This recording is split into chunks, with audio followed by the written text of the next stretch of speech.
Palm Tree, what's going down, everybody? Well, I think we need to go back and talk about this project that dropped in December of 2021. This is Hypnotizin Timez, Underground Soundz, Chapter 1, from my brother Young and Slim, representing Washington, D.C.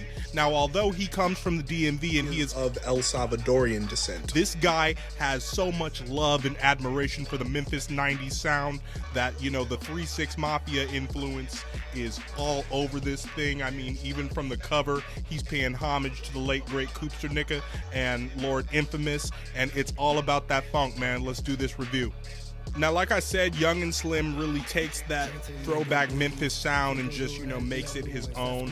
Truthfully, this really reminds me a lot of when Ramirez first came out, you know, with that old, you know, back in the day, that 90s Southern sound, you know, just really paying homage, you know, and it's kind of dope to see a Latino cat, you know, pay homage to, you know, Southern rap in such a way that, you know, it just reminds me of kind of like when, like I said, when Ramirez came out, when Curse first came out, you know, back in college when I was getting into artists like Cap G, for example, you know, YNS really kind of makes me think about when I first started Palm back at Hampton and how he's from DC and I was, you know, studying in Virginia at the time.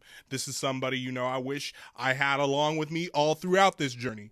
But anyway, let's get into the album. I think YNS really needs his flowers because, you know, he is so eclectic with it. Like, he doesn't only have the Memphis sound. There are songs on this album that are bilingual. You know, he has the Latin trap flavor, and he also has, you know, some boom bap, you know, traditional East Coast gritty hip hop flavor to him, okay? So, just to get into the meat and potatoes of the project, Robbers 2K19, that has like a old Suicide Boys and Black Smurf beat. I really recognize that from their early work. And it's dope to see that YNS got a chance to work with Seed of Six. I think they fit really well on this project.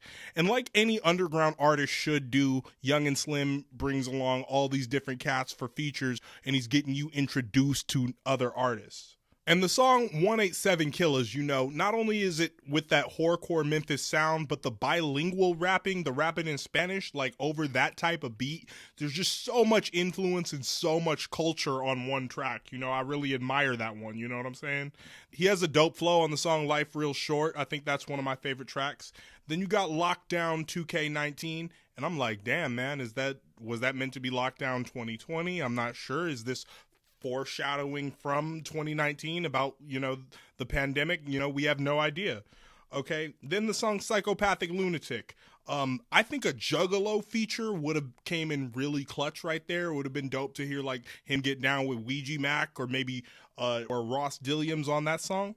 So bottom line is, hey, for all my funk people in the palm tree, you really got to tap in with Young and Slim. This dude is paying so much homage to Memphis, and it would be really dope to see him on a track with, like, you know, the guys from Doom Shop, like Freddie Dredd or Soulz. It'd be tight to get him in the same, you know, sequence with Slim Gorilla. And, you know, I could go on about like other cats who he'd sound really good with, maybe Die Slow Posse, you know. So this is somebody in the palm tree who's really been putting his thing down for a while, and he's paying nothing but that homage to Memphis, and he's coming with a whole eclectic sound and a whole vibe, man. Big ups to this brother Young and Slim. This is somebody I really want to see succeed, man. Go tap in with him, go follow him, and go stream all of his music, which is on all streaming platforms. Peace, love, Palm. Shout out Young and Slim.